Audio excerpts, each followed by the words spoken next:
A jeweller's final piece glistened with more than diamonds. It carried a deadly secret. Welcome to Marple Mysteries. I am your host, Harrington. Drop a comment with your location. I'd love to see where you're listening from. Reading your thoughts always makes my day. Let's begin. It was the sort of day St. Aldhelm's prided itself on, one of those perfectly warm Saturdays in late June where even the rhododendrons seemed to bloom in quiet agreement. The annual summer fete, held on the vicarage lawn, had unfolded as, always with bunting strung between trees, trestle tables sagging under the weight of jam tarts and Battenberg slices, and the sound of children shrieking somewhere between the raffle tent and the maypole. There were even a few scattered gentlemen from the parish council, pretending to enjoy their lukewarm shandies while keeping a cautious eye on the WI's cake judging. Miss Jane Marple sat quietly near the tea urn, half knitting, half watching. The ladies from the church guild bustled and chattered as usual, and she contributed now and again with a soft remark or gentle correction on a misremembered anecdote. But mostly, she observed, people were always most revealing when they didn't think anyone important was paying attention. The newest addition to the social circle, Mr. Edwin Penrose, made his appearance with some flair. Recently retired from London, he had taken up residence in the village just 6 weeks prior, moving into a rather grand Tudor cottage on Appleby Lane. His claim to former profession, a jeweller to the aristocracy, had been the subject of much tea-fueled speculation since his arrival. Had the Queen herself worn his emeralds, wondered Mrs. Baxter, or was he simply another man who had grown rich from diamonds not his own? He arrived now in a pale linen suit that might have belonged on a Riviera pier rather than in front of the vicarage rhubarb. But what captured attention most was the pin glinting from his lapel, a brooch of deep green stone nestled in antique gold, unmistakably a Colombian emerald, large enough to provoke comment even from those unversed in gems. "It's vulgar, if you ask me," muttered Miss Clegg under her breath, "flaunting such a stone in a village where Mrs. Drury still boils her tea." Mr. Penrose greeted each cluster of guests with theatrical warmth.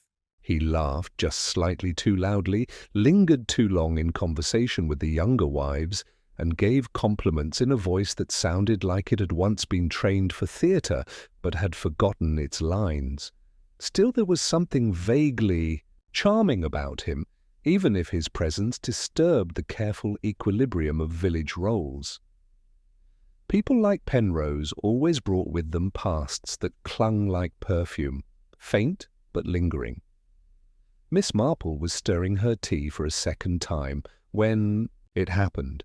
The entire fete paused as a shriek tore through the soft clinking of cups and the buzzing of bees. It was young Georgina Harrow who screamed first, her eyes wide as she stood frozen by the back hedge, her strawberry scone dropping from her hand into the grass. Lying beside the croquet set, head just inches from a wooden mallet, was Mr. Penrose. His pale suit was crumpled, his hand clenched over his chest, and his face slack in a way that instantly signalled more than a mere fainting spell. The emerald brooch was gone. For a moment, there was complete stillness, one of those uncanny hushes that feel like the world holding its breath. Then, suddenly, the vicar was calling for Dr. Redford. Mrs. Finch began sobbing behind her sponge. Cake. Several men moved to shield the children's view. Someone ran toward the phone box by the post office. Miss Marple, still seated, sipped her tea once more and slowly placed her cup on the saucer. Her eyes, sharp despite the powder blue, softness of her hat, followed not the body, but the reactions. Who looked genuinely shocked? Who looked away too quickly? Who, amidst all the panic, instinctively felt their own pockets. She noted everything. After all, murder, even amid lemon drizzle and bunting, was still murder. And emeralds, she thought, quietly, always drew blood. By the time the constable from Much Benham arrived, the fete had dissolved into disarray. Tables were half cleared, bunting sagged in the heat, and the once orderly crowd had scattered into small knots of speculation. No one had left the green, of course. The British sense of curiosity, particularly in villages like St. Aldhelm's, was rarely outdone by decorum. Even as Mr. Penrose's body was respectfully covered and removed under Dr. Redford's silent supervision, the village buzzed, not with mourning, but with something much more electric: scandal. Miss Marple, never one to fuss, had walked home as quietly as she had arrived, her knitting tucked into her wicker handbag. She preferred to listen when emotions were still fresh. Experience had taught her that people rarely lied when they were still frightened. They simply revealed more than they realized. The following morning, the high street was unnaturally lively for a Sunday. Though the church bells rang with their usual grace, the murmurs that passed through the pews had little to do with hymns. In every shop, garden gate, and tea table, one name dominated the conversation: Edwin Penrose, or more accurately, who might have killed him and why. At the Chestnut Spoon, the village's only café, business doubled overnight, not for the coffee, which had always been unremarkable, but for the chance to sit by the window and discuss theories in full public view. Mrs. Lavinia Swale, who considered herself something of an authority since her cousin once sat next to a detective inspector on a train to Exeter, held court near the jam shelf. "Well, I say it was robbery. Obvious, isn't it? He was wearing that gaudy gem, practically asking for trouble. No real gentleman flaunts things like that." "Except he still had his wallet," chimed in Mr. Harper, who ran the bicycle shop. "And his wristwatch. Didn't touch those, did they?" "A professional, then," countered Mrs. Swale, unbothered. "Took the emerald and nothing more. Knew exactly what they were after." Theories multiplied. Some suspected Georgina Harrow, the young maid who'd discovered the body. Too hysterical, they said. Others raised an eyebrow at Miss Clegg's disdainful comment about the emerald being vulgar. Then there were whispers about the vicar himself, whose gleaming silver cufflinks had not gone unnoticed during his early prayers. Silly, most thought, but in murder even the absurd finds a foothold. The police, for their part, seemed baffled. Inspector Graves, called in from the county, had little to offer beyond preliminary inquiries. His statement, delivered stiffly, to the gathered parish committee mentioned no signs of struggle, a clean strike, and pending toxicology. Miss Marple had made note of his phrasing, particularly the use of strike and toxicology in tandem. That meant the death might not have been as clean as it appeared. But what puzzled her most wasn't the murder itself. It was how little anyone seemed to know about Mr. Penrose.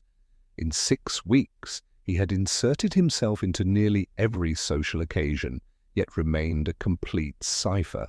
He told tales of Parisian ateliers, of society dames and Russian counts, of rare Burmese rubies and duels over sapphires. But none of these stories had ever been confirmed by anyone outside the village. He had no letters delivered regularly, no phone calls of note, and now, quite conveniently, no living family to claim his affairs. That evening, Miss Marple invited Reverend Jones to tea under the pretext of discussing hymn rotations. A kind man, the Reverend, and not particularly good at keeping gossip too, himself. Such a tragedy, he sighed, taking his seat across from Miss Marple's window. Of course, the Lord teaches us not to speculate, but I confess I find myself deeply unsettled. Quite understandable, she replied gently, offering him a scone. Wasn't it just last week he donated those silver goblets to the altar fund? Indeed, and quite generously too, though between us, I wondered where a village retiree found the funds. I've seen London jewellers before, Miss Marple. They tend to live in London. Miss Marple nodded faintly. And did he ever speak of his past clients? Names you recognized? Never. That always struck me as oddly vague, don't you think? She did, very much so. The next morning brought a flurry of new chatter. The police had officially declared it murder. Cause of death, poisoning. The strike with the mallet had come after, either to make it appear accidental or, more sinisterly, to ensure silence. This changed everything. Robbery now seemed less convincing. Why poison a man if your motive was theft? Why not wait until no one was watching and simply snatch the gem? The fate had presented no shortage of such opportunities. It was Miss Drummond, the village librarian, who raised an interesting point later that day in the grocer's.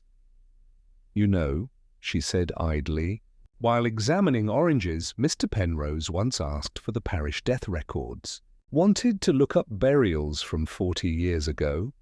Odd, isn't it? Didn't seem the type interested in village history." "Who was he looking for?" asked Mrs. Baxter. "He never said.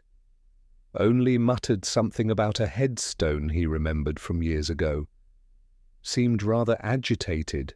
That night, Miss Marple sat with her diary, not to write, but to think. She laid out a few notes beside her in crisp, careful lines. Poison administered before croquet. Mallet used post-mortem. Emerald missing, Penrose inquired, about past deaths. No family or verified history. Gem was last seen pinned at his chest. No theft of money or other items. Then she jotted down a single sentence, underlined twice. Some murders are not about the present, but the past. In the days that followed, the mood in St. Aldhelm's grew taut. Even the flowers at the Florin and Ivy drooped more than usual. The fate, once a symbol of unity, now cast a shadow. Every laugh that day, every shared trifle, was tainted with retroactive guilt. Suspicion fell where it always does, unevenly and unfairly. Young Georgina was sent away to stay with cousins in Cornwall until things settled. Miss Clegg locked her gates at night. Dr. Redford avoided eye contact on his morning walks, and Miss Marple, quietly and without fuss, began asking small, innocent questions. She asked about the goblets, about Mr. Penrose's bank account, about the emerald. Had anyone seen it close up? About the day he moved in, the deliveries he received, the callers he turned away. She didn't push, didn't pry, just murmured her interest in the most grandmotherly of tones. And in the quiet of her parlour, with the rose bushes swaying gently in the wind, she began to feel the shape of something forming, an outline, faint and incomplete, but unmistakably wrong. Someone in the village had known Mr. Penrose long before he ever came to St. Aldhelm's. They just hadn't admitted it yet. The morning following the announcement of the toxicology report brought with it a sudden shift in St. Aldhelm's temperament.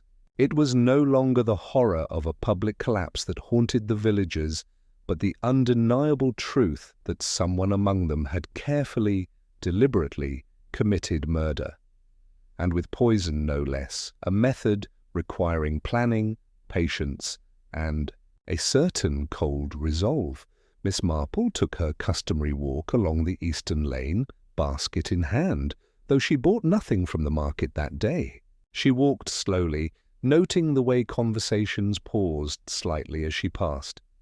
Not out of suspicion, no one ever suspected Miss Marple, but out of a vague discomfort, as if her gentle presence reminded them all that someone was certainly watching, and always had been.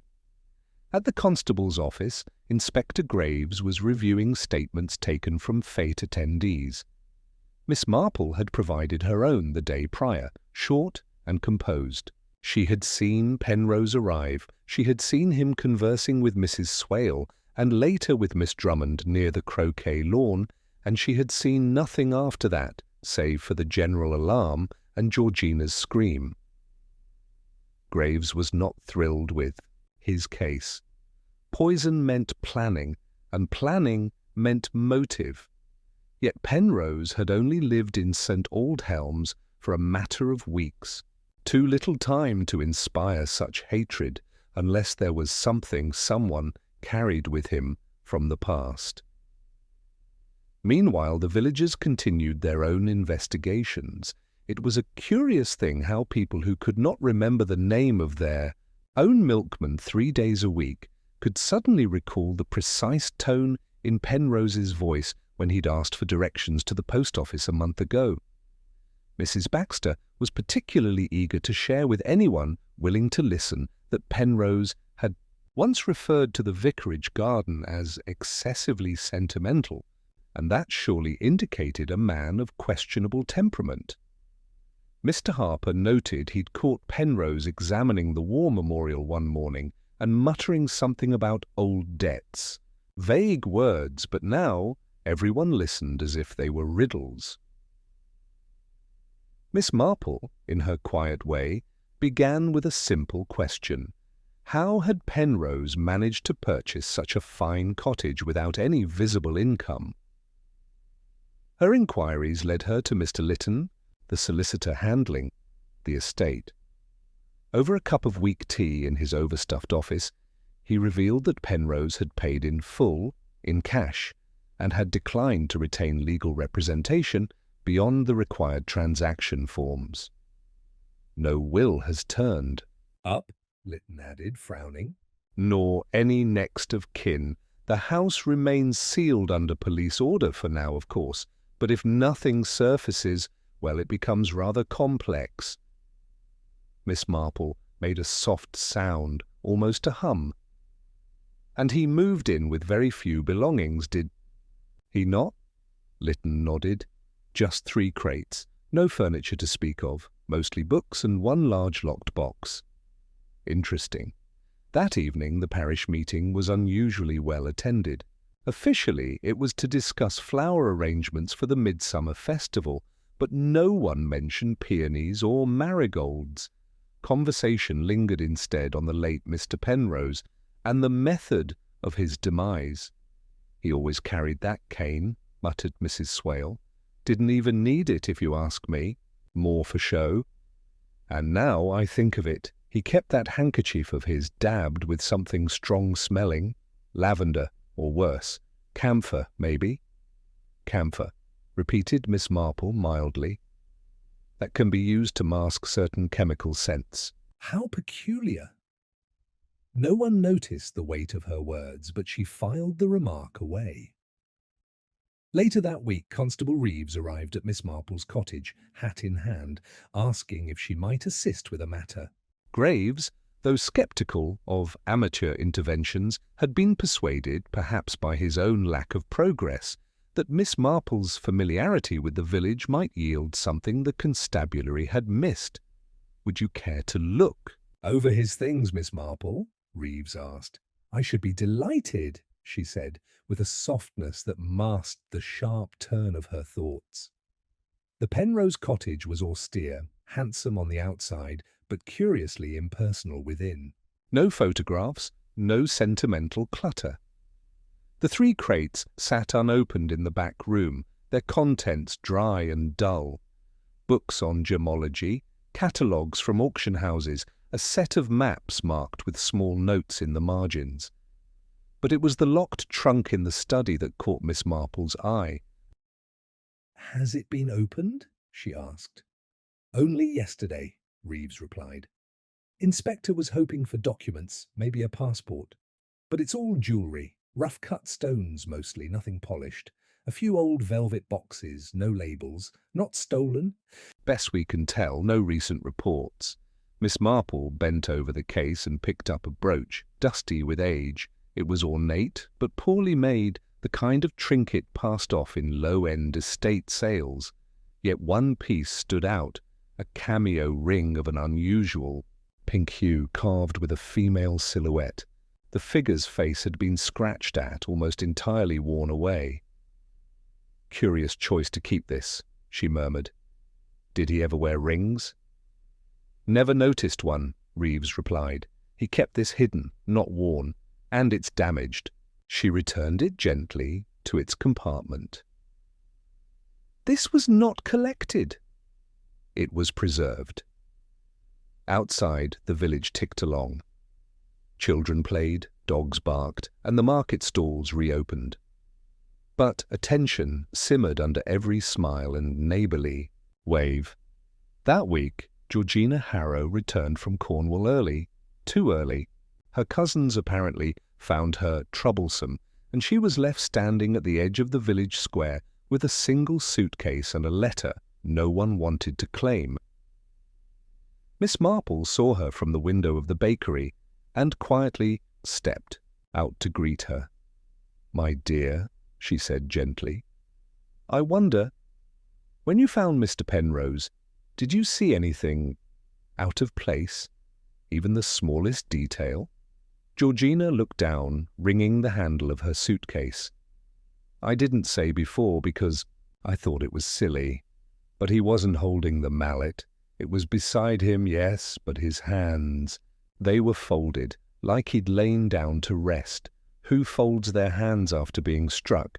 Miss Marple smiled faintly. "Not many people, dear, not many at all." That night she lit a fire in her parlour and sat once more with her diary.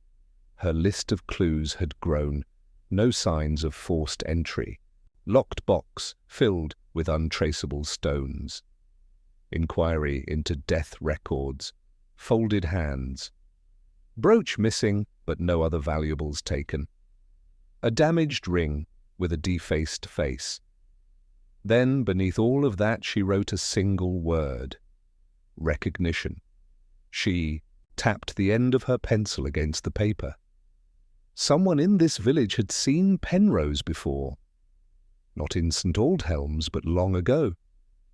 They'd known who he was, or who he had been, and they'd killed him not to steal, but to silence. In the week that followed, suspicion crystallized in a most predictable direction. Mrs. Lavinia Swale, whose pride in her intuitions was rivaled only by her devotion to rhubarb pie, announced firmly at Bridge Club that Georgina Harrow must have done it. "She screamed far too soon," Lavinia declared, "before she was even close enough to see blood, and that fainting fit, honestly, such dramatics. Mark my words, she knew what she'd find." This sentiment, though utterly unfounded, found traction. Georgina's sudden return from Cornwall, the awkward silence that trailed her into any room, the vague sense that she had seen something and not said it, all of it made her a tidy suspect. Too tidy, Miss Marple thought. The police were not far behind in their thinking. Inspector Graves interviewed Georgina 3 separate times, each session more insistent than the last. By the end of it, the poor girl had taken to avoiding the village square entirely, spending her days in the laundry room behind the vicarage, eyes red and voice barely above a whisper. Miss Marple watched all of this unfold with a quiet, growing concern. False suspects were a common detour in murder. She had seen more than one case where the entire village rallied around a misdirection, too eager for resolution to ask deeper questions. But this one felt particularly hasty. Graves was pushing hard, perhaps to appease the mounting pressure from the county. The Fate murder was becoming something of a local embarrassment, and yet in the face of rising tension, another name began to surface in quieter circles, Miss Beatrice Clegg. It was Miss Drummond, the librarian, who first voiced the possibility while walking with Miss Marple one morning. You remember what she said about the emerald? That it was vulgar? Miss Drummond whispered, as if merely repeating the remark was dangerous. I do, Miss Marple replied, knitting in hand, her pace even. Well, I found it strange at the time, not just the word, but the tone, as if she recognized it, not disliked it, recognized it. Miss Marple said nothing, but her mind turned. Beatrice Clegg had been a permanent fixture in the village for decades, never married, rarely travelled, and known for keeping a meticulous flower garden and an even more meticulous opinion of everyone she met. She was not someone given to flights of fancy, nor was she easily flustered. Later that afternoon, Miss Marple paid a visit to Miss Clegg under the pretext of discussing flower pests, specifically aphids on snapdragons.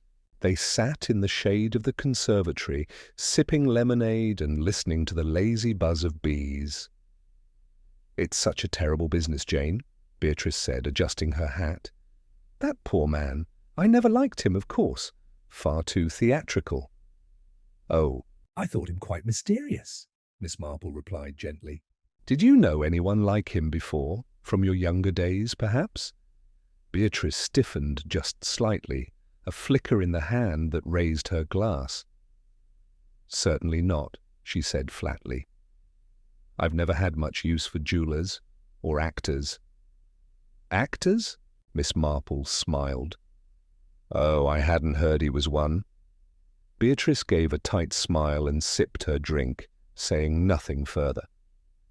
Miss Marple made her excuses and left soon after, but she knew enough. The word actor had slipped out uninvited. Beatrice Clegg, for all her composure, had seen Penrose before. Somewhere, somehow. But seeing someone and killing them were two very different things. At the next Women's Institute meeting, a curious incident occurred. Mrs. Dunning, a newcomer from nearby Burford, brought with her a small velvet pouch she claimed had been delivered to her doorstep in error. Inside was a single emerald earring, no note, no box, just the stone and its setting. The news spread like fire. The missing gem, perhaps? But how had it ended up in Burford, and why only one? The earring was taken to Inspector Graves, who immediately sent it to London for examination. But Miss Marple had already examined it herself. Quietly, carefully. It was old, certainly, and real, but not a match to the brooch Penrose had worn. Different setting, different cut. It was a plant. Someone had introduced a red herring into the village gossip, hoping to stir confusion. And it had worked. The next morning, Constable Reeves arrived at Miss Marple's doorstep with news. They were issuing an official caution to Georgina Harrow. Not a charge, but a formal warning, intended, Graves insisted, to encourage cooperation. Miss Marple thanked him, closed the door, and walked straight to the vicarage. Georgina was in the garden, arms deep in a bed of dahlias. She looked up, dirt on her cheek, and managed a weary smile. I didn't kill him, Miss Marple, she said, before anything else. I know, dear, but I need to ask you something difficult. Do you remember the face of the brooch he wore that day? The emerald. What was its shape? Georgina frowned, thinking. It was round, not too big. Set in gold, I think, but it looked a bit crooked, as if it had been repaired. Not oval? No, definitely round. The gold loop on top looked bent. Miss Marple nodded slowly. Thank you, dear. That helps. That night, she sat once more with her growing collection of notes, reorganizing everything. The false earring, the damaged ring, the concealed past, the folded hands, the planted confusion. Then she added one more line beneath Beatrice Clegg's name, knows more than she says. and another under Georgina's saw more than she understood. The next day brought a new development. The results from the London lab arrived. The earring delivered to Mrs. Dunning, a reproduction, high quality but glass, not a real emerald at all. Miss Marple had expected nothing less, but now, more than ever, the motive was shifting. The emerald, whatever its origin, was not the reason for the murder. It was a catalyst, a symbol. That evening, she stood at the edge of the old churchyard, staring at the moss-covered headstones. She wasn't sure what she was looking for, but Penrose had asked about burials 40 years ago. That detail itched at her, wouldn't leave. She wandered row by row until she stopped before a cracked slate marker, nearly unreadable beneath the ivy. Eleanor Gray died, 1921, beloved daughter and sister. The jewel of our lives. She bent to clear the leaves. The surname struck her. Gray. She jotted the name into her notebook and walked home through the dusk. The next morning she rang Miss Drummond. "Could you do me a small favour, my dear?" she asked. "Of course, Miss Marple. Anything?" "Could you check the parish register for the Gray family, particularly anyone named Eleanor or perhaps Edwin from around 1900 to 1925? There was a pause. Then the librarian's voice came, back slightly surprised. "There was an Edwin Gray, born 1892, died in 1954, but no death certificate filed in St. Aldhelms, just a note marked, 'Left village in disgrace.' And Eleanor Gray, yes, listed as his sister. Died young, it says, in 1921. No cause noted." Miss Marple's eyes narrowed. Mr. Edwin Penrose had claimed to be a London jeweller, but his real name, perhaps long buried, had never been forgotten in this village. Penrose was Gray, and someone had remembered. Miss Marple set the receiver gently back onto its cradle and folded her hands on the edge of the table. The light from the parlour window fell softly across her lap, but the expression on her face was cool, sharp, her thoughts moving more swiftly than her knitting ever had. Edwin Penrose had not been Edwin Penrose at all. He had been Edwin Gray, brother to Eleanor Gray, both once residents of St. Aldhelms. One had left the village in disgrace, the other had died, young and quietly forgotten. The discovery reframed everything. She walked slowly to her bookshelf and retrieved a slim volume. The Parish History of St. Aldhelms, published in 1929. It was rarely borrowed from the library, and even more rarely read, but Miss Marple had kept her own copy for decades. Leafing through the brittle pages, she located a section concerning notable families of the early century. There, beneath a faded photograph of the Gray residence, now long demolished, was a paragraph of names. She read it aloud, softly. Charles and Margaret Gray. Children, Edwin, B. 1892, and Eleanor, B. 1898. The rest was sparse. A mention of Charles Gray's position as magistrate. No scandal, no hint of disgrace, but the parish register had told a different story. Edwin had left the village abruptly in 1921. That same year, Eleanor had died. Mrs. Marple tapped the page with her fingernail. "Not coincidence?" she murmured. She needed to know more. That afternoon, she visited the church archive, a rarely disturbed collection of records kept in the vestry beneath an old canvas dustcloth. With Reverend Jones's permission, she combed through brittle birth certificates, burial records, and correspondence. She found a letter dated March 1921 from Charles Gray to the vicar of the time, requesting an early burial for his daughter, Eleanor, on account of prolonged illness and family privacy. There was no medical record included, no physician's note, just the letter. And the burial entry. Miss Marple returned home more certain than ever that the truth of the present crime lay buried in the past. That evening, she walked once more past the old gravestones, her gaze scanning for names. When she reached Eleanor Gray's stone again, she crouched and ran a finger over the cracked line. The jewel of our lives. It was a phrase, she realized suddenly, that Edwin Penrose had used once during the fête. She had been sipping her tea, half listening as he recounted a tale to Mrs. Dunning. He had mentioned a ruby brooch, the jewel of her life, he had called it. It wasn't a figure of speech, it had been memory.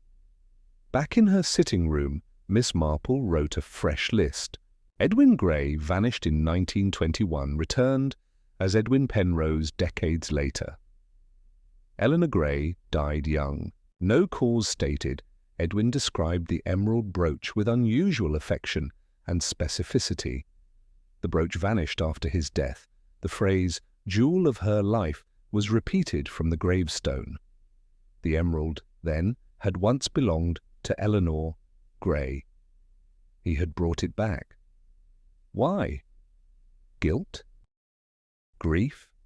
A need to return something that had once been lost? And then she remembered something else. The old velvet ring box from Penrose's trunk, holding the scratched cameo ring. A ring, a brooch, 2 pieces of jewelry connected to a girl, long dead. Sentimental tokens kept hidden for decades. But why return to the village with them? Why draw attention to himself after all that time, unless he had come back to confess? To whom? The answer came swiftly. To the person who had lost Eleanor all those years ago, someone still alive, someone who remembered, someone who had recognized him, not as Edwin Penrose, but as the young man who had fled St. Aldhelm's after his sister's death. Beatrice Clegg.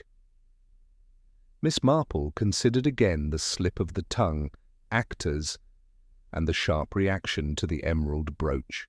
Beatrice had known him.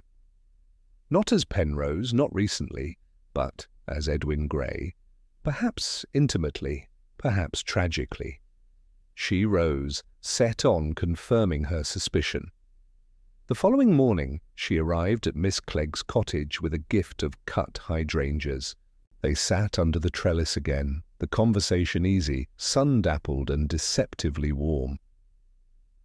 "I've been reading about the Gray family," Miss Marple said softly after several minutes. "Such a sad ending for poor Eleanor. So young." Beatrice's hand stilled on her teacup.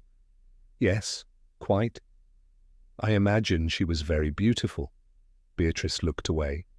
"She was. And Edwin?" Miss Marple ventured. "I'm told he was clever, ambitious, perhaps too much so." A beat of silence passed. Then Beatrice said, voice low, "He was reckless." Miss Marple let the word settle. "You knew them both." "I did." The older woman's gaze was fixed somewhere distant. "We were all friends once. Eleanor and I were very close." "And Edwin?" Beatrice hesitated.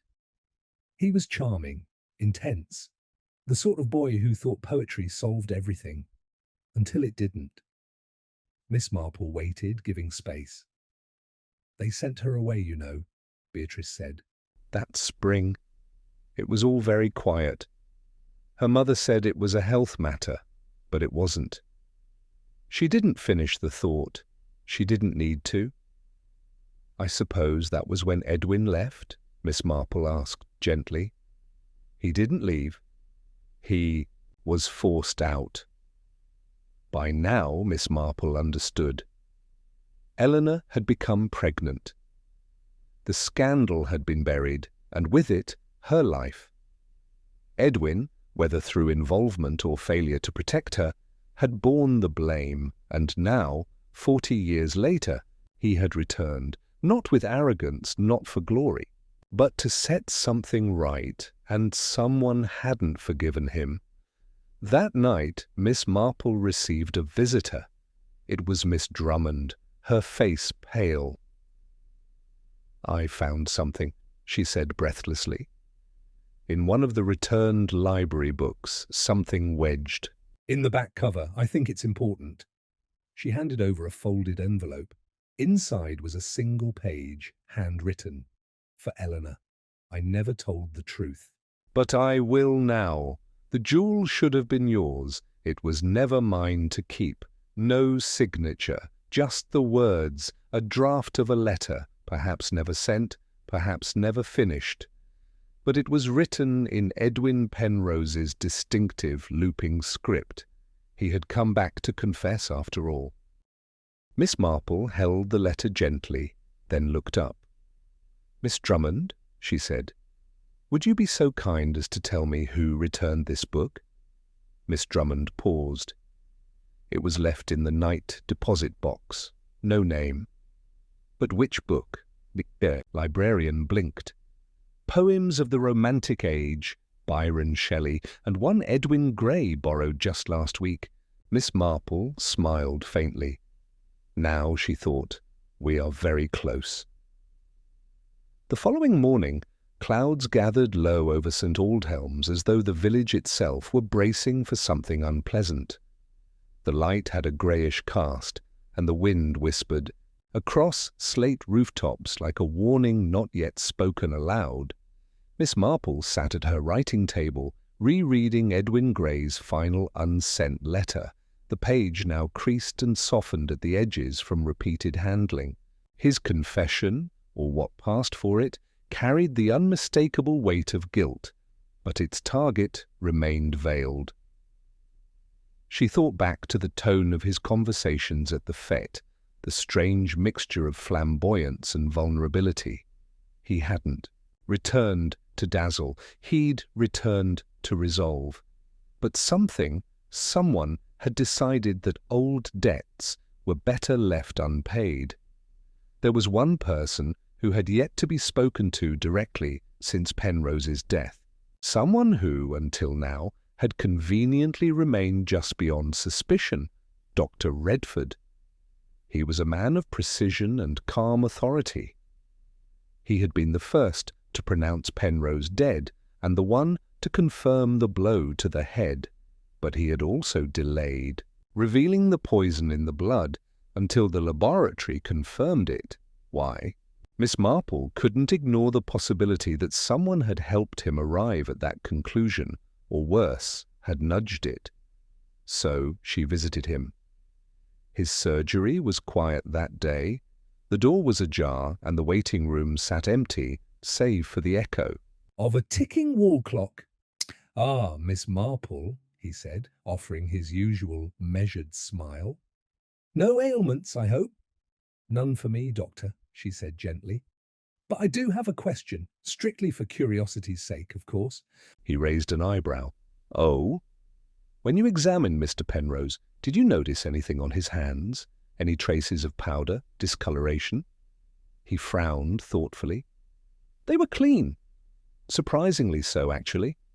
I assumed someone might have tried to help him after he collapsed, but no signs of that." "Curious," she said, "especially since I've heard from Georgina that his hands were folded." Redford's brow creased. "Folded? I didn't observe that." "Then perhaps someone moved him," she replied, her tone light but her eyes sharp. The doctor looked momentarily uncertain. Then he recovered. "The scene was chaotic. It's not unusual for someone to reposition a body out of panic. Why, do you ask?"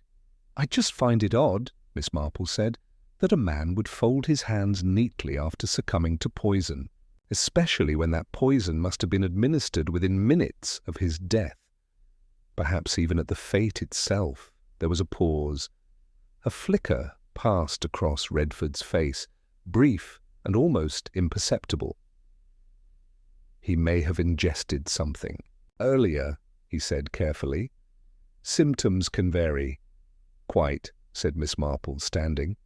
Well, thank you, Doctor. Always so helpful. She left the surgery with more than she had hoped for. Dr. Redford had known too much too soon, and worse. He had seemed surprised not by the question, but by the specificity of the detail. He had seen the hands folded. He just hadn't expected her to know. That same afternoon, the emerald brooch turned up, or at least something claiming to be it. It appeared in a package at the post office, addressed anonymously to Inspector Graves. Wrapped in tissue and sealed with wax, it bore a note written in block letters. Found this behind the bakery bins. Thought it might help. But it wasn't the brooch Penrose had worn. It was a cheap imitation. Glass again, too large, clumsily set. Meant to muddy the waters. Graves, furious, dismissed it as a prank. Miss Marple, however, saw it differently. Someone was becoming desperate, someone who realized the circle was closing. And then came the surprise no one expected. Miss Beatrice. Clegg collapsed during the Wednesday flower show. It happened without warning. One moment she was presenting her prized roses, cabbage blush, a rare pink varietal, and the next she was on the ground, unconscious. Dr. Redford rushed forward from the judge's tent, examined her quickly, and declared she had fainted from heat exhaustion. But the day was cool. Miss Marple was among the first to kneel beside her, observing the faint tremble in Beatrice's left hand, the sheen of sweat across her brow. Her pulse was shallow but present. She wasn't dying, she was terrified. Later that evening, Miss Marple received a visitor. It was Reverend Jones. "I shouldn't be here," he said softly, removing his hat. "But there's something I feel you should know." He produced a small envelope from his breast pocket. "I found this in the donations box at the church." "It wasn't money, just this letter. I don't know who left it." Miss Marple opened the envelope and read, "He came back to ruin what peace I'd built. He shouldn't have. He knew she was gone. And yet he wanted more. I warned him. I told him the past was buried. But he smiled, like he had all the time in the world. He didn't understand. Some debts don't get forgiven, some hearts stay broken." No name, no address, but the handwriting matched the one from the poetry book. It was Edwin's. She turned the envelope over. Something had been scratched off, furiously, with black ink.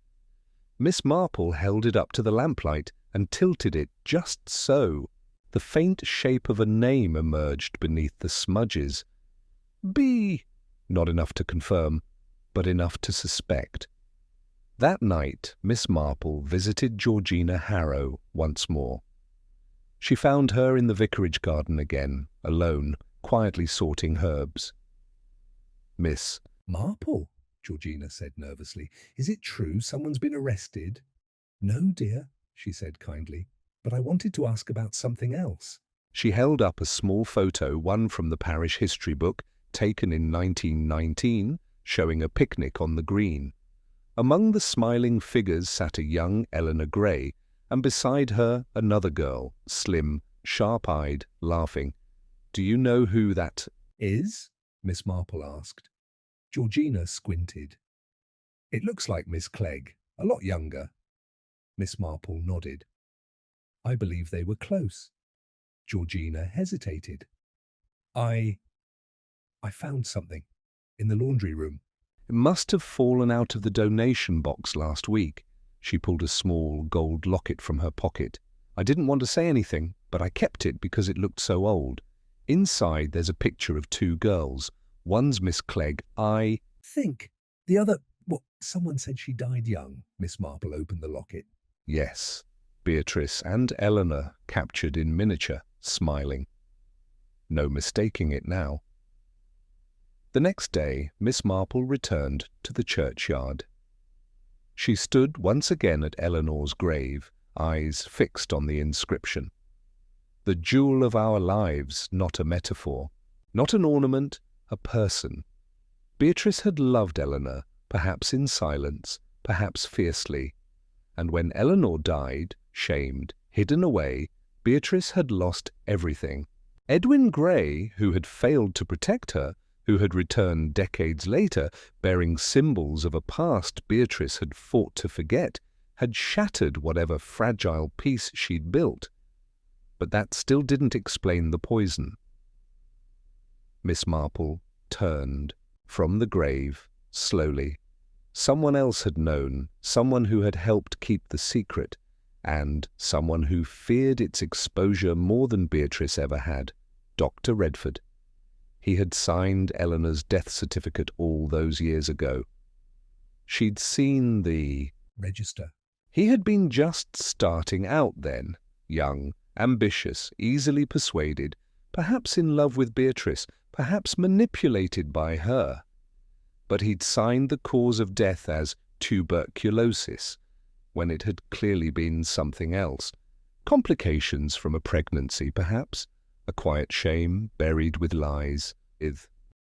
And now Edwin had returned, seeking answers, maybe absolution. Redford had panicked, not Beatrice. Redford had poisoned him, and Beatrice had folded his hands. Out of love, out of guilt, out of memory. The next morning began with unusual stillness in St. Aldhelm's.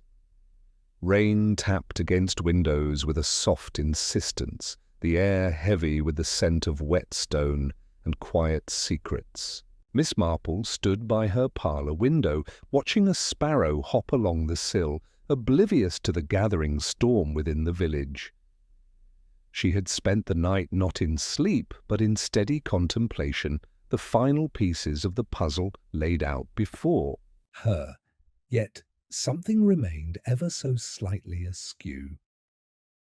She was certain now that Dr. Redford had poisoned Edwin Gray, the man St. Aldhelms had come to know briefly as Edwin Penrose. The motive had all the classic elements: fear, reputation, a past lie.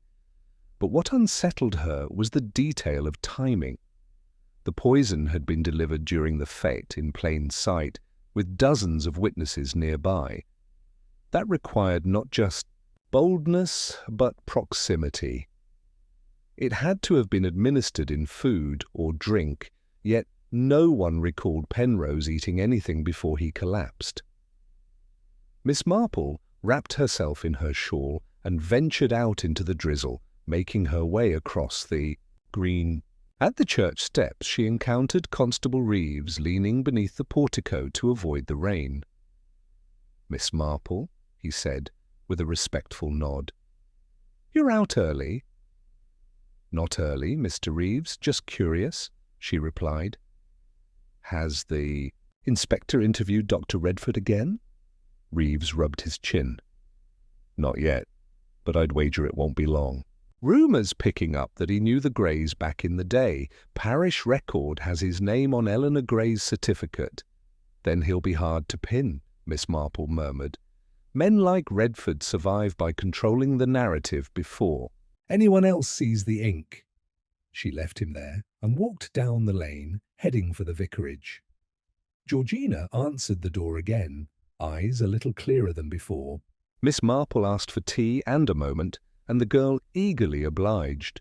"I need you to think back again, dear," Miss Marple said, once they were seated in the vicar's kitchen.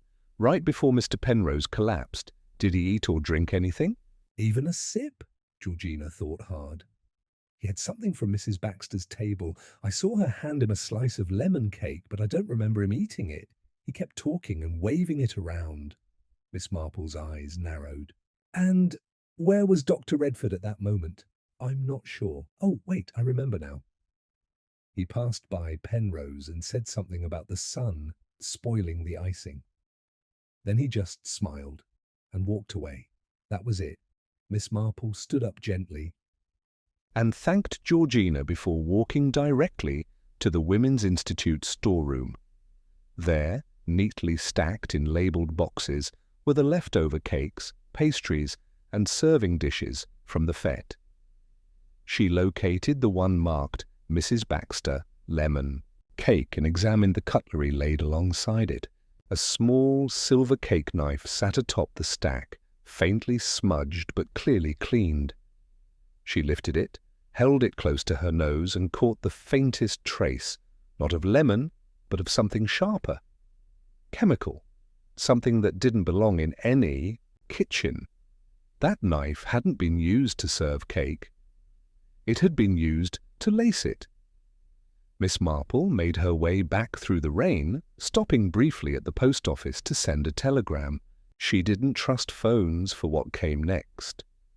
That evening, as the sky darkened and the rain fell heavier, she found herself seated once more in Dr. Redford's sitting room. He greeted her with his usual formal politeness, but a twitch in his left temple betrayed tension. "To what do I owe the honor, Miss Marple?" he asked. "I've been thinking about lemon cake," she said pleasantly. He blinked. "Delightful thing," she continued.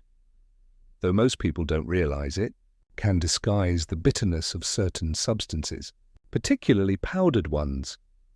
Tasteless in small amounts." Dr. Redford stared at her. "I don't follow." "Oh, I think you do." She folded her hands neatly. "You see, you passed by Mr. Penrose at just the right moment, just after he'd been handed that cake. And though no one noticed, I believe you used that opportunity to return the plate to the table, with a very small addition." Redford stood slowly. "You're suggesting I'm stating it." Her voice, while calm, was suddenly as crisp as broken porcelain. "Because you knew who he was, Edwin Gray, and you knew what would happen if he began talking." His jaw tightened. "This is absurd. Is it?" "She," said softly. "You were the young doctor who signed off on Eleanor Gray's death. You declared it tuberculosis when it was no such thing. She died from complications, yes, but not from illness. You signed that lie to protect someone. Yourself, perhaps, or someone you loved." He said nothing, but his silence was louder than Any denial. Miss Marple rose. Mr. Penrose came back to a tone. "But you couldn't risk that, could you? The shame, the exposure." "And so you used the one method you knew best, quiet, efficient, but you didn't count on Miss Clegg folding his hands. You didn't count on Georgina remembering, and you didn't count on your mistake with the knife." Just then, the door opened. Inspector Graves stepped in, hat soaked, face grim. "Dr. Redford," he said, voice clipped. "We'd like you to come with us for further questions." Redford's eyes darted between them, but he said nothing. He simply nodded, slowly, and allowed himself to be led out the door. But the twist, as Miss Marple discovered the next day, was not yet over. That evening, Beatrice Clegg came to call. She looked older than ever before, worn down not by time, but by revelation. She held a small envelope in one hand and pressed it into Miss Marple's palm. "I should have said something," she whispered. Inside was a short letter written in her own hand. "I loved her, more than anyone knew, and when she died, I hated Edwin for surviving her, for abandoning her, but I couldn't harm him, not truly. I saw him at the fete, and I thought for a moment I might confront him. But when I looked into his eyes, I saw he'd been carrying her death every day, so I folded his hands. It's all I could do." Miss Marple looked up. "You tried to forgive him," she said quietly. "I couldn't," Beatrice said, "but I couldn't hate him either." Miss Marple reached forward and placed her hand gently over Beatrice's. "I think you did what you could," she said. "And that is often more than most ever attempt." Outside, the storm had passed. The rain had stopped. The streets were slick with memory. And in the stillness that followed, Miss Marple felt the full weight of the village's secrets, laid bare but never truly gone. There would be more questions. There always were. But for now, one truth had been brought into the light, and in St. Aldhelm's that was rare enough. The air in St. Aldhelm's had grown still in the days following Dr. Redford's arrest. Conversations quieted, shutters stayed drawn longer in. The morning and the church bell, usually the unflinching metronome of village life, seemed to toll more softly. While the police had their man, and most villagers felt a form of uneasy closure, Miss Marple knew better. Something remained, something off-kilter in the pattern. Dr. Redford's guilt was unquestionable in action, but not in orchestration. His motivations, though plausible, had lacked depth. Fear of exposure, yes, but there had been no attempt to discredit Edwin publicly, no escalation, only a clean, cold removal. It lacked the emotional texture Miss Marple expected from a man whose name had been tied to a death 40 years buried. She found herself returning to the word in Edwin's letter. He didn't understand. Some debts don't get forgiven. That didn't sound like Redford. It sounded like someone else. Someone closer. Beatrice Clegg's late-night visit and her quiet confession had confirmed her role in shaping the scene, but not the death itself. Folding Edwin's hands after his final breath was not a murder. It was a farewell. So who, then, had pressed the final piece into place? And why had Edwin returned not with anger, but with offerings? To find out, Miss Marple returned to the library. Miss Drummond greeted her with the faint fatigue of someone who'd recently taken on more than her post had prepared her for. "There's something odd," she said, before Miss Marple could even ask. "About the records you asked for, the parish notes on the Grey family. Someone's tried to remove them." Miss Marple's brow lifted. Remove? Pages were sliced out. Cleanly, almost professionally. They're just gone. But I keep a backup file on microfiche. Miss Marple smiled. "Always one step ahead, Miss Drummond. Your mother would be proud." They examined the film together. There, intact and unaltered, lay the full scandal the village had quietly erased. Eleanor Gray had died in a private sanatorium, not a hospital. The cause had never been publicly disclosed, but more interesting was the mention of an unnamed infant, buried in an unmarked grave 2 weeks later, listed only as Gray, female, stillborn. Miss Marple leaned back, lips tight, not tuberculosis, she murmured. Childbirth, unwed, unclaimed. The names attached to the entry were Charles Gray and Beatrice Clegg, witness and guardian. Miss Marple closed the file. She had seen all she needed. That evening she invited Beatrice for tea. They sat quietly in Miss Marple's parlour, the tea untouched. Outside, the last of the rain gave way to cool wind, rustling the hedgerows. "I want to ask you something," Miss Marple said gently. "And I want you to answer not for anyone else's benefit, but your own." Beatrice didn't speak, but her hands, clasped tightly in her lap, showed the strain she had lived under. "Eleanor's child," Miss Marple said. "It was yours, wasn't it?" Beatrice blinked, her expression freezing in place. "How? You were listed in the burial record. Not Edwin, not even Eleanor's parents, just you. And the way you spoke of her, the way you folded Edwin's hands, it wasn't hatred, it was grief. That brooch, that ring, he brought them back for you, not to mock you, not to shame you, to return what he thought might still be meaningful." Beatrice's voice broke. He didn't understand. He never understood. When Eleanor found out, she was terrified. She told me first. I tried to help. I did help, but her father, Charles, he sent her away before anyone could speak. She died alone. And I had to collect the child. They wouldn't let me keep her name. Miss Marple remained still, listening. When Edwin came back, I didn't know what to feel. He'd left, abandoned her. Or so I thought. But he came with things. With her ring, the brooch I gave her. I knew what he was trying to do. He wanted forgiveness. But all I could feel was what I had lost. So you helped hide the truth again? Beatrice nodded. I folded his hands. I closed his eyes. But I didn't poison him. I swear it. I believe you. Beatrice looked up, startled. But someone else didn't, Miss Marple continued. And that's what troubles me.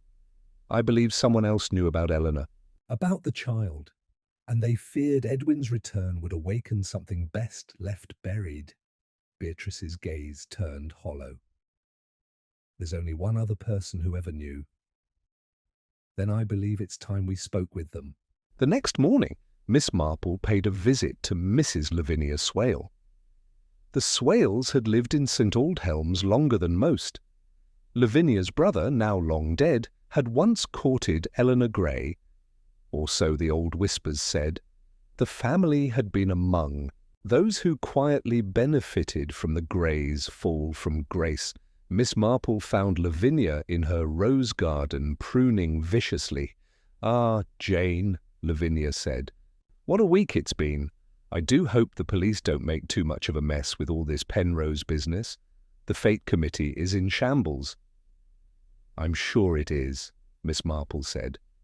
"Tell me, Lavinia, how well did you know Eleanor Grey?" Lavinia's hand stopped. Barely at all. She was quiet, sickly. "Was it your brother, Harold, who courted her?" "That was years ago," Lavinia snapped, "before she disgraced herself." "Disgraced or abandoned?" Miss Marple asked softly. Lavinia turned sharply. "What are you implying?" "That You knew more than you've ever let on. That perhaps you helped bury something once. That perhaps your family's reputation was momentarily at risk." Lavinia stood very still. "If you're here to make accusations—" "I'm here," Miss Marple interrupted, "because I found the cake knife. I found the residue. I know Dr. Redford administered the poison, but I also know someone told him to do it."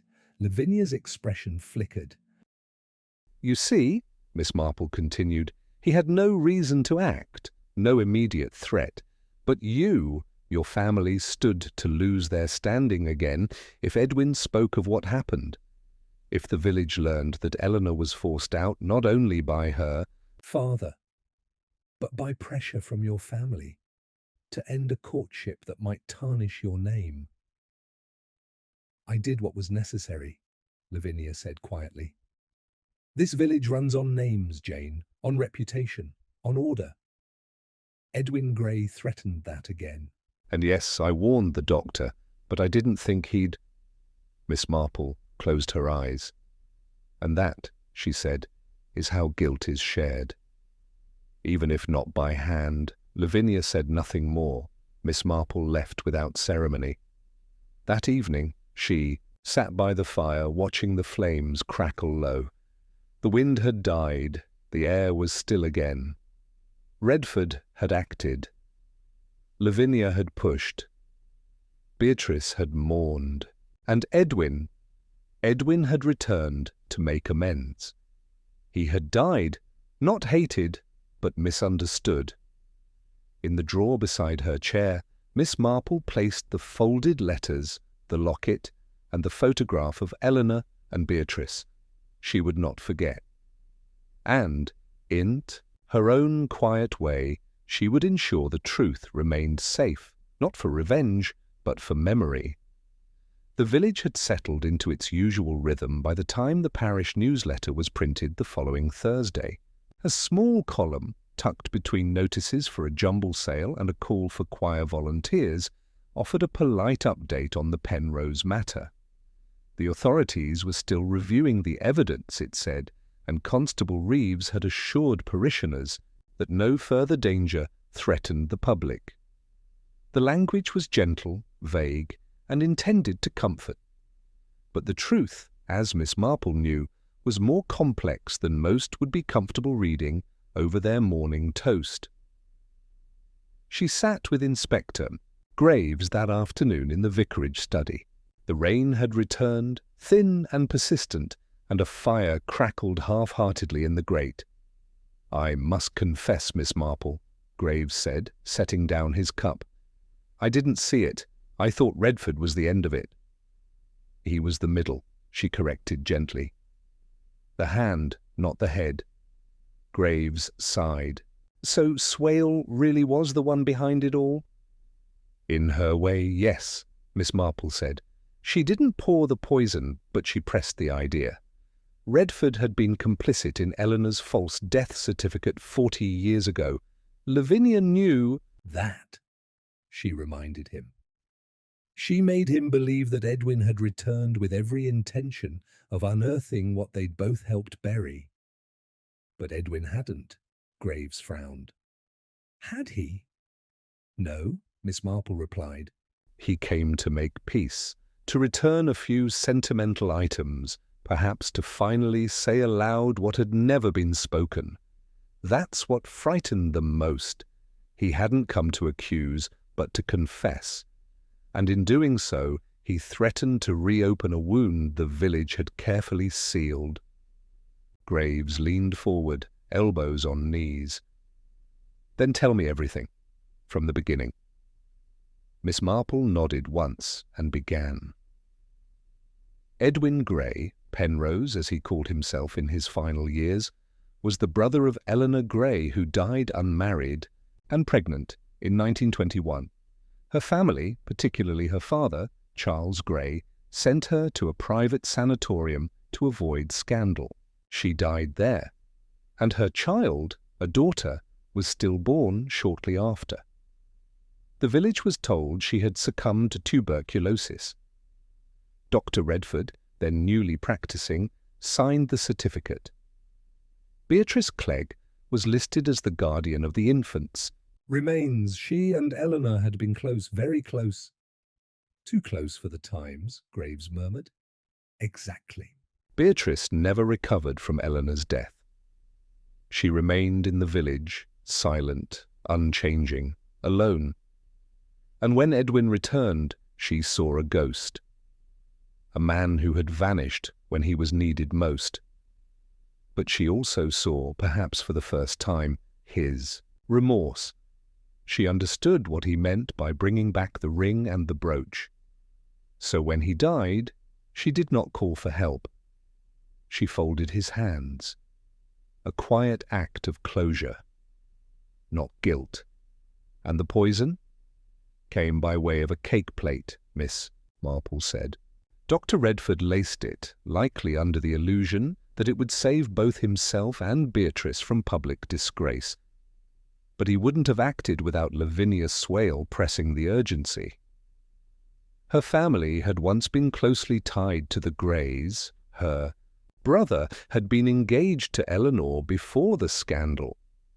When Eleanor died, the Swales claimed innocence and distance. But Lavinia knew what would happen if Edwin returned with letters, with trinkets, with memories. She feared disgrace again, and disgrace to Lavinia is as deadly as any poison. Graves sat back, quiet. And the brooch? Miss Marple smiled faintly. The real brooch never left Beatrice's house. Edwin had returned it to her privately before the fete. The one he wore was a replica, something to wear publicly while keeping the true piece safe. That was how I knew the brooch found in the bakery bin was a distraction. Another fake, another diversion. All smoke, Graves nodded slowly. We'll need statements from Beatrice, from Lavinia. You'll get them, Miss Marple said. But go gently. Beatrice deserves quiet. And Lavinia, Well, pride has done enough damage in her life. They sat for a moment in silence. Outside, the rain turned to mist. Later that evening, Miss Marple received one final visitor. Beatrice arrived without knocking, carrying a parcel wrapped in an old linen cloth. She stood in the doorway for a moment before speaking. "I wanted you to have these," she said simply. Miss Marple stepped aside and let her in. They sat near the fire. No tea, no formalities. Beatrice unwrapped the parcel to reveal the brooch and the ring, both now cleaned, polished, and gently resting atop a folded letter. "He asked me to keep them," Beatrice said, "but I think he meant to give them to someone, to make them mean something again." Miss Marple looked at the items in silence. She had seen many murders, many lies, but few truths so carefully buried in grief. "Do you know what's strange?" Beatrice asked softly. "When I saw Edwin again, I wasn't angry. Not in the way I'd imagined. I pitied him. He had lived a whole life shadowed by what happened here. I stayed still. He kept moving, but neither of us escaped." Miss Marple reached forward and folded the letter closed. "Some things don't fade," she said gently. "They change shape, that's all." Beatrice left quietly, and Miss Marple remained, thinking. Later she took the letter Edwin had written, the one from the poetry book, and placed it alongside the second, the one Beatrice had left. Two halves of a conversation, never spoken aloud. Then she folded both carefully and tucked them into the inside cover of the parish history of St. Aldhelms. Not for drama, not for exposure, for memory. A week later, Inspector Graves issued a final report. Dr. Redford had confessed. Lavinia Swale was issued a formal caution, but not charged. Her influence had been indirect, unspoken, but powerful. Beatrice Clegg gave no statement. She quietly withdrew from village life, her roses left to wilt. The brooch and the ring were donated anonymously to the church's annual charity auction, raising more questions than answers, but no one pursued them. Miss Marple returned to her routines. She pruned her garden. She attended tea. She joined the committee for the autumn bazaar, and if anyone noticed that she had grown quieter, they said nothing. Some truths, once uncovered, don't need to be repeated. They simply need to be known, for Eleanor, for Beatrice, and even for Edwin. Autumn arrived gently in St. Aldhelms, as it always did, cool mornings that carried the earthy scent of damp, soil and apples fallen in orchards, evenings touched with the faint curl of chimney smoke. To the outsider, nothing seemed changed. The village resumed its rhythm with the same polite nods at the grocer's door, the same quiet voices in the post office queue. And yet, beneath the freshly raked leaves and polished brass bell at the chapel door, something had shifted. The summer. Fête had come and gone. The garden party was already a memory. But those who had stood in the sun with Edwin Penrose, who had seen the emerald gleam and then seen it vanish, remembered. Not aloud, of course. Not in the church pews or the high, street or even over shared tea, but in the private space where unease settles and lingers. Miss Marple had returned to her quiet routines with that same outward serenity that marked her existence for years. But she, too, had not forgotten. Not because the murder had been dramatic or violent. It had not. Edwin's end was quiet, swift, and in a way tragically inevitable. No, she remembered because of what the case revealed. Not about murder, but about love, memory, and the things people conceal for decades in the name of pride or shame. She sat one afternoon at her table, the same needlepoint project in hand, the same lace curtain gently moving in the breeze. On the arm of the chair lay a letter, newly arrived and postmarked from Bath. It was from Inspector Graves. "Miss Marple, I thought you'd appreciate knowing that Dr. Redford has formally accepted the charges. He offered a written confession, brief, cold, and to the point. No trial will be held. The matter is to be kept quiet for the sake of his reputation and that of the village. Miss Clegg has declined any further inquiries, and Mrs. Swale, as expected, has retired from public life. A quiet ending, all things considered, but not, I imagine, the kind you often prefer. Yours with respect, Inspector Graves." Miss Marple folded the letter carefully and placed it in a small wooden box. Beside it were the two unsent letters, Edwin's apology and Beatrice's silent confession. She had decided they would remain together. Not for scandal, not for history books, but because, in the end, they told the truest story. One of a village that, like many others, preferred its skeletons hidden deep and its tales wrapped in forgetfulness. One morning, not long after Miss Marple ventured into the churchyard, the grass was damp from dew, and the sun filtered through the trees in golden strands. She made her way not to Edwin's grave, there was none, not yet, but to Eleanor's. The headstone was unchanged, Eleanor Gray. Died 1921, the jewel of our lives. Someone had placed a single rose on the grave, pale pink, freshly cut, from Beatrice's garden, Miss Marple guessed. She stood for a moment in silence, then took from her handbag a small envelope. Inside was a short note, unsigned, undated. You were never forgotten. You were simply not allowed to be remembered. She tucked it gently beneath the flower and stepped back.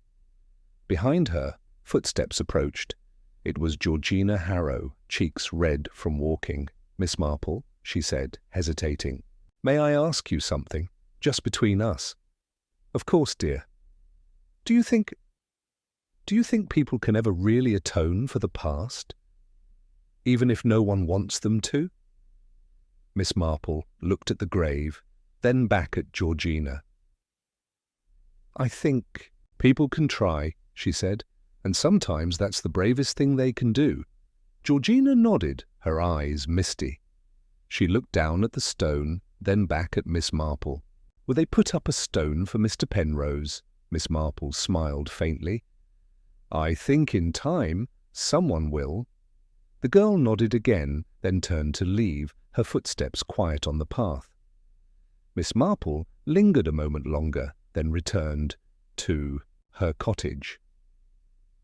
Later that week at the Women's Institute, talk had returned to more ordinary things: preserves, committee minutes, the state of the footpath near Herring Lane.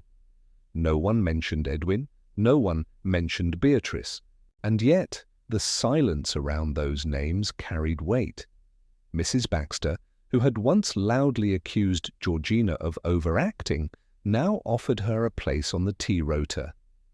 Miss Drummond added a new section to the library labelled Village History and the book. Miss Marple had quietly inserted into it the parish history of St. Aldhelms, sat slightly off-centre on the shelf, a bit more worn than the others. Inside, in the fold of its binding, remained the two letters. The village would not speak of what happened, but it would remember. Weeks later, Constable Reeves visited Miss Marple on his way home from the station. He brought with him a package, plain, unmarked, but clearly old. Inside was a photograph, Eleanor Gray in a sun hat, seated in the garden, smiling. There was no writing on the back, no context, just the image of a girl, once beloved, once lost. "Where did this come from?" Miss Marple asked. "Miss Clegg's belongings." She's left the village, gave notice quietly, asked that you have this.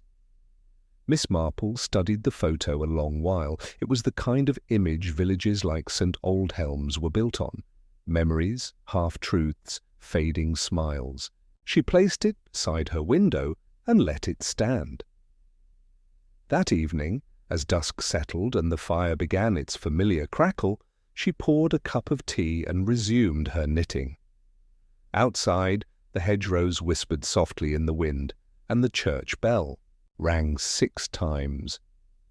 Life had returned to order, but not the same order, a truer one, perhaps.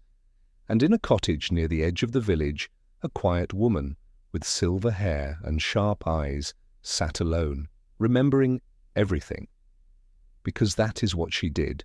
She remembered